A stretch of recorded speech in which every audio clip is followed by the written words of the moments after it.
भारत की हिंदुत्व सरकार खेलों को आलूदा करने से बाज नहीं आई। जहरीले प्रोपेगेंडे, धमकियों और सिक्योरिटी खदशात के पेश नजर पाकिस्तान का एशिया कप के लिए हॉकी टीम को भारत न भेजने का फैसला।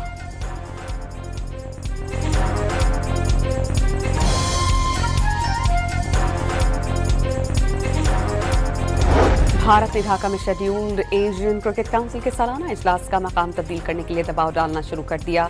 जराये के मुताबिक रुकन ममालिक को पुरकशिश ऑफर्स की जाने लगी। श्रीलंका के बाद ओमान क्रिकेट बोर्ड ने भी भारत की हिमायत कर दी।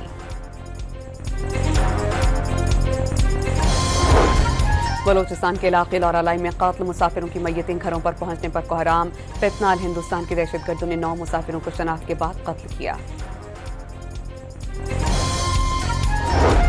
और रहीम यार खान और बिहाड़ी में बादल बरस गए। PTMA ने डेरा गाजी खान और राजनपुर के नदी नालों में सैलाब का इंतबाह जारी कर दिया।